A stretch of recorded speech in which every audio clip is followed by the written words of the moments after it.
நீங்கள் பார்த்துக் கொண்டிருப்பது உங்கள் விஜய்.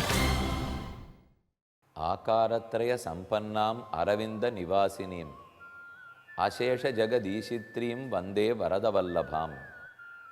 காஞ்சி தேவப்பெருமாளுடைய ஆஸ்தானம். பெருந்தேவித்தாயாரோடே சேர்ந்து பெருமான் தேவாதிராஜன் பேரருளாளன் அனைவருக்கும் அருள் புரிகிறார். திருநாமமே பேரருளாளன். தாயாரோ மகாதேவியின் ஆட்சியார், பெருந்தேவி தாயார். க என்னும் எழுத்து காஞ்சி என்பதற்குள் உள்ளது. க என்பது நான்முகன் பிரம்மாவை குறிக்கும். அவனால் வணங்கப்பட்ட ஊர், அவனால் தொழப்பட்ட பெருமாள். என்ன பொருள்? காஞ்சி என்னும் க்ஷேத்திரம் சத்யவிரத க்ஷேத்திரம், மலைக்கட்டு பிரதேசம், புண்ணியகோட்டி விமானம், அனந்த சரஸ் என்னும் புஷ்கரணி. தேவப்பெருமாள் பெருந்தேவி தாயார். ஸ்ரீரங்க மங்களநிதிம் கருணாநிவாசம் ஸ்ரீ வெங்கடாத்ரி சிகராலய காளமேகம் ஸ்ரீ ஹஸ்திசைல சிகரோஜ்வல பாரிஜாதம் ஸ்ரீசன்னமாமி சிரசா யதுசைல தீபம் என்ன ஒரு ஸ்லோகம் சொல்கிறது வழக்கம். கோயில் திருமலை, பெருமாள் கோவில், மேல்கோட்டை என்ன 4 திவதேசம். கோயில் ஸ்ரீரங்கம், திருமலை திருவேங்கடம் சப்தகிரி, பெருமாள் கோவில் காஞ்சிபுரம், மேலுக்கோட்டே திருநாராயணபுரம்.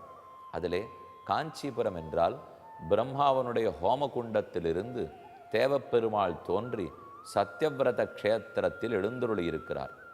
உபனிஷத்துக்களெல்லாம் பெருமானை கண்கொண்டு பார்க்க முடியாது. ந சக்ஷுஷா பஷ்யதி கஷ்ய நைனம். கண்ணால் பார்க்க முடியாது, காதால் கேட்டுட முடியாது, மூக்கால் முகர முடியாது என்று கூறுகிறது. இப்படியே ஒரு பெருமாள் இருந்துட்டார்னு வச்சுங்க, அப்போது யாருக்கும் நம்பிக்கையே வராமல் போகும். ஒரு விஷயத்தை பற்றி யோசிச்சு பாருங்களேன்.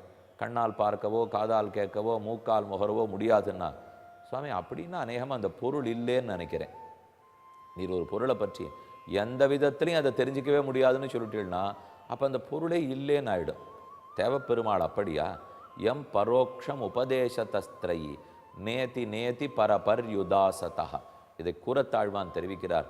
எந்த பொருள் பரோக்ஷம், நம் புலன்களுக்கு அகப்படாதது, அதை தாண்டி இருப்பது என்று உபநிடதங்கள் கூறுகின்றனவோ அந்த பரதேவதையான பெருமாள் இதோ காஞ்சியில் வேழமலை, ஹஸ்திகிரி.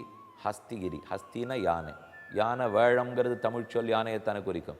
அப்போ வேழமலை, வேழமலைக்கு மேலே அத்தியூரான் புள்ளையூர்வான் அணிமணியின் துத்திசேர் நாகத்தின் மேல் துயில்வான் என்று காஞ்சி வரதராஜ பெருமாள்.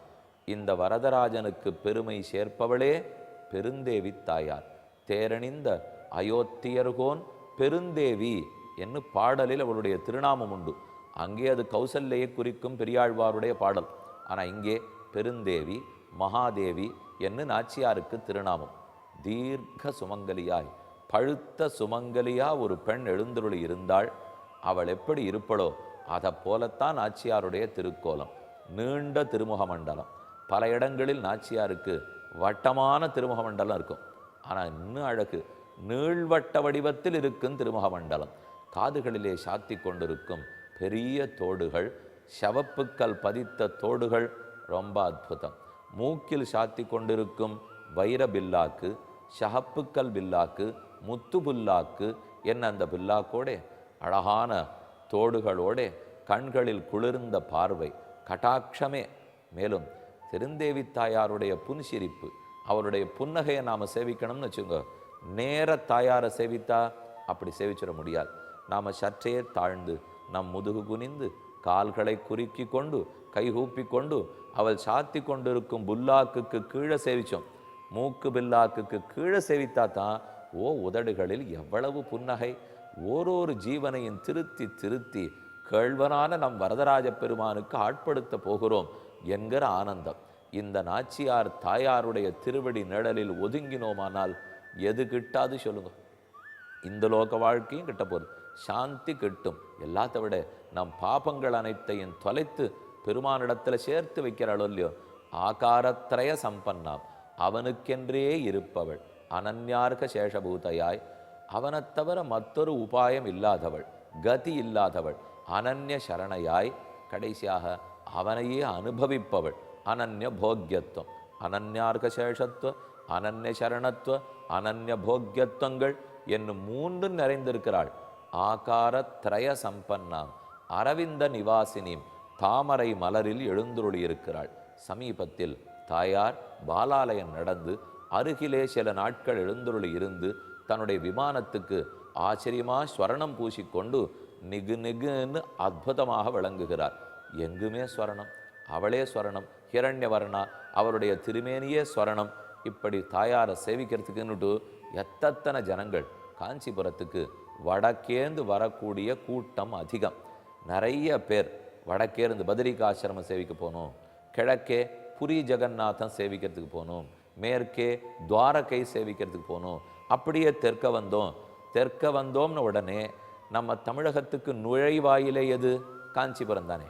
அதை தாண்டி கொண்டு தானே எல்லா திவதேசத்துக்குமே போகணும். அப்போ நுழைவாயிலில் வந்து வரதராஜ பெருமானை சேவிக்கிறார்கள். நேர வரதராஜனை சேவிக்க போக முடியாது. அவர் தேவாதிராஜன். நம்மளை எந்த நிலையில் வைப்பரோ தெரியாது. எத்தனை குற்றங்குறைகள் நம்மக்கிட்ட இருக்குது. அப்போ பெருந்தேவி தாயாரை சேவிச்சுக்கிறோம். ஆச்சரியமான ஊஞ்சல் கண்டருளும் மண்டபம். தாயார் உள்ளே எழுந்தருளி இருக்கிறாள்.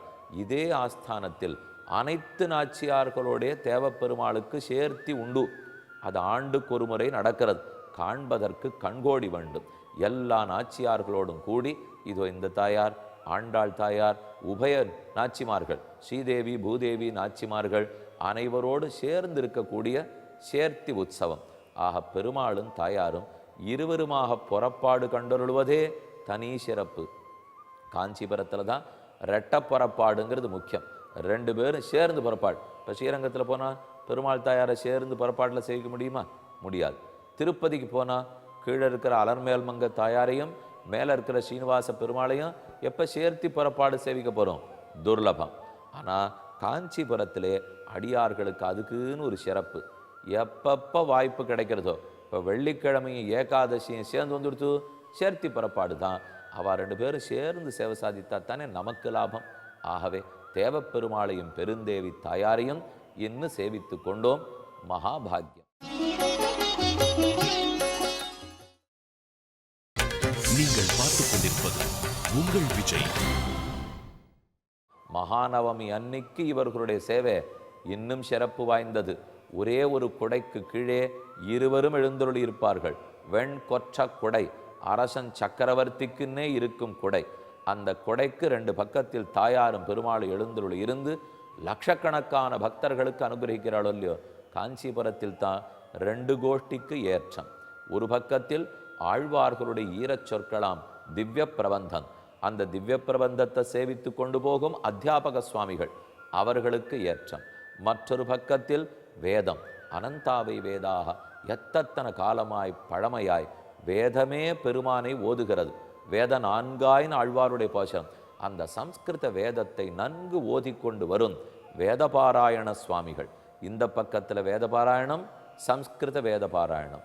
மற்றொரு புறத்தில் வேதபாராயணம், தமிழ் வேத பாராயணம். இந்த 2ஐயும் கேட்டுக்கொண்டு வேத நாயகனாக காஞ்சி தேவப்பெருமாள், வேத நாயகியாக பெருந்தேவி தாயார் இவர்கள் எழுந்துருளுகிற கோலம் இப்போது ஆச்சரியமா நவராத்திரி உற்சவம் நடந்துருக்கு இல்லையா? இந்த நன்னாளில் நமக்கு கிட்டினதே பாக்கியம். மேற்கொண்டு விதுரர் என்ன கூறுகிறார்னு பார்ப்போம். நவிருத்திர் பகுமந்தவ்யா யாவிருத்தி க்ஷயமாவஹேத் க்ஷயோபி பகுமந்தவ்யா யஹா க்ஷயா விருத்திமாவஹேத். இப்போ மனசில் நன்னா வாங்கிப்போம். அவர் என்ன சொல்கிறார்? இது தேய்தல், தேயறது. க்ஷயம் க்ஷயம் க்ஷயரோகம்னு கேள்விப்பட்டிருக்கீங்களோ இல்லையோ? தேஞ்சின்றே போகிறது, குறைஞ்சின்றே போகிறது, டிப்ளீட் ஆகிண்டே போகிறதுன்னு சொல்கிறோமோ இல்லையோ? ஒரு விஷயம் தேயறது, வலிக்கிறது, துன்பம். இந்த விஷயத்தை தேய்தலாகவே நினச்சிக்காதே, இந்த குறையிறத குறைஞ்சதாகவே நினச்சிக்காதே. ஏன்னால் இந்த குறைதலால் நாளை ஒரு நிறைதல் ஏற்பட போகிறதுன்னு வச்சுக்கோ. நாளைக்கு ஒன்று வளர போகிறது, இது குறைஞ்சதுனால தான் அது வளர போகிறது என்றிருந்தால் இந்த குறைதல் குறைதலே இல்லைங்கிறார். இது குறையிறது, இதனால நாளைக்கு வளர போகிறது அப்படின்னு அது குறைதலே இல்லை, அது நிறைதலின் வழி. நிறைதலுக்கு ஒரு ஸ்டெப்பு என்ன புரிஞ்சுக்கோ.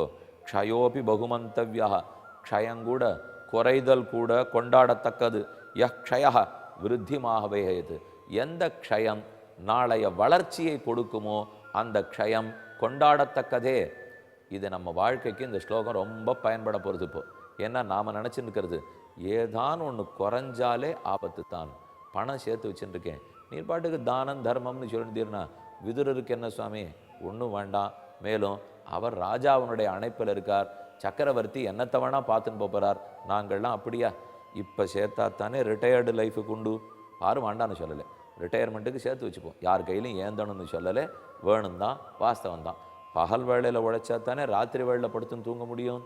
சின்ன வயசில் உழைச்சா தானே வயசான பிற்பாடு தூங்க முடியும். அப்படி இருக்கிறச்சே சேர்த்து வச்சதெல்லாம் குறையவே கூடாது சுவாமி. நம்ம ஒரு இடத்துல டெபாசிட் போட்டு வச்சுருக்கோமா, அது கொஞ்சம் கூட எப்பவுமே குறையக்கூடாதுங்கிறோம். அப்படியா பண்ணுறோம்? இல்லை பாருங்க, சட்டுன்னு யோசிச்சுன்னா தெரிஞ்சிடும். ஒரு வீடு வாங்கணும்னு ஒருத்தர் முயற்சி பண்ணுறார், அதுக்காக ஒரு 4 வருஷம் சேர்த்து வைக்கிறார். கடன் வாங்க போகிறார், பேங்க்கில் போகிறார், கடனை வாங்க போகிறார். ஆனால் அதுக்கு இவர் ஒரு 20% போடணும் இல்லையோ. ஏன்னா வீட்டுக்கு கடன் 80% கொடுப்பார்கள், 20% இவர் போட்டாகணும். இப்போ ஒரு 30 லட்ச ரூபா வீடு, 20 லட்ச ரூபா வீடுன்னு வச்சுங்க. அப்போ அந்த வீட்டுக்கு எவ்வளோ கொடுப்பார்? 4 லட்ச ரூபா இவர் போட்டாகணும் இல்லையோ. மேலும் தொட்டு தொட்டு தொட்டு எத்தனை செலவு சொல்லுங்க, கண்ணுக்கு தெரியாத எத்தனையோ செலவு.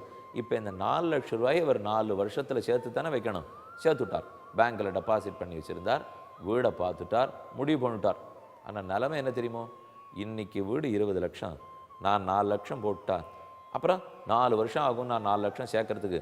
சேர்த்த உடனே மிச்சம் 16 லட்சத்தை கடன் வாங்க போகிறேன், அவ்வளோதான் வீடு வாங்கிவிட்டேன். இன்னும் திருப்தியாக கணவனும் மனைவியும் பேசிப்பா. 4 வருஷத்துக்குள்ளே 20 லட்சம் வீடு 30 லட்சத்துக்கு போய் நிற்கும், 30 லட்சம் வீடு 45 லட்சத்துக்கு போய் நிற்கும். அப்போ அவ்வளவுனா வேணும். அப்போ 20 லட்சம் வீடு 30 லட்சம் ஆயிடுச்சுன்னா அதுக்கு 20% வேணுமோ இல்லையோ. அவ்வளவு தூரம் கிடு கிடு கிடு வானளாவான்னா ஏறிண்டு இருக்கு. எல்லா விலைகளும் இப்படி ஒரு பக்கம் ஏறிண்டு போயின்னு இருக்குன்னு வச்சுங்க. மனித வாழ்க்கை என்னாகும்னா இதில் ஒரு ஆபத்து இருக்குது. இதை போல விலைவாசி ஏறிக்கொண்டு போய் உலகத்தில் காம்படிஷன் வளர்ந்துட்டு போய் ஓட்டமாக ஓட ஓட யாருக்கும் சாந்தி இருக்காது. இதை பற்றி பேசுறதுக்கே நேரம் சரியாக போயிடும்.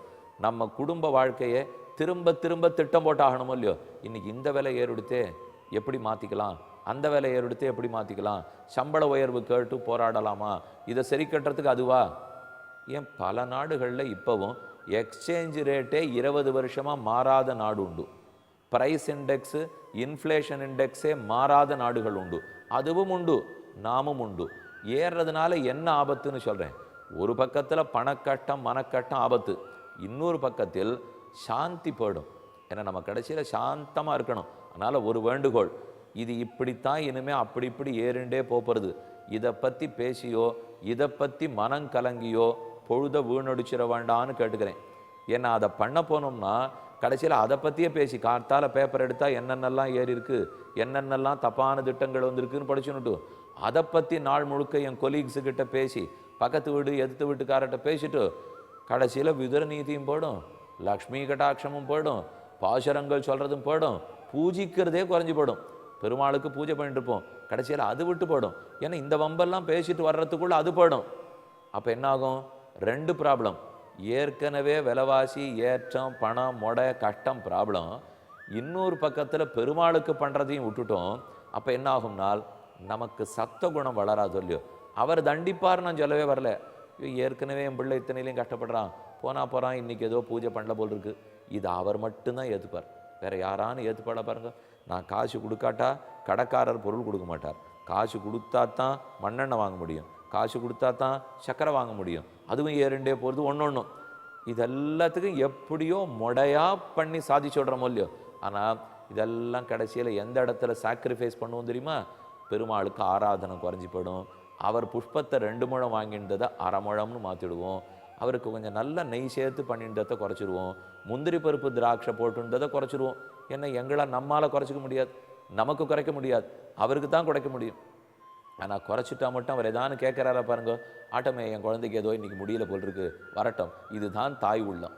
தம் பிள்ளையால் ஒன்று பண்ண முடியலேங்கிறதுக்காக கோவித்து கொள்ளுபவள் தாய் அல்ல.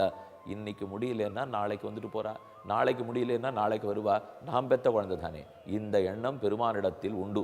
எதுக்கு சொல்ல வரேன்? இப்போ இந்த 4 லட்சத்தை சேர்த்து வச்சுன்னுட்டு 16 லட்சத்துக்கு கடன் வாங்கிட்டோம். இப்போ பேங்க்லேருந்து இந்த 4 லட்சத்தை எடுத்து பே பண்ணால் தானே வீடு கிடைக்கும். ஒருத்தர் சொன்னார், சுவாமி டெபாசிட்ஸ் எல்லாம் எனக்கு குறையவே கூடாது, குறைஞ்சாலே ஆபத்து, அதனால இந்த 4 லட்சத்தை நான் குறையவே விட மாட்டேன்னா இவர் வீடே வாங்க போகிறது இல்லைன்னு அர்த்தம். ஆகவே குறைதல் குற்றம் இல்லை. எது குறைகிறது, எதற்காக குறைகிறது, இந்த 2 கேள்வியும் முக்கியம். இப்போ பொதுவாக சொல்லிட்டார் அவர், இப்போ குறைஞ்சதே தப்பு இல்லை, ஆனால் குறைதல் நிறைதலுக்கு வழிவகுக்குமானால் சரி, அப்போ அந்த குறைதலும் கொண்டாடத்தக்கதே என்று விதுரர் கூறுகிறார்.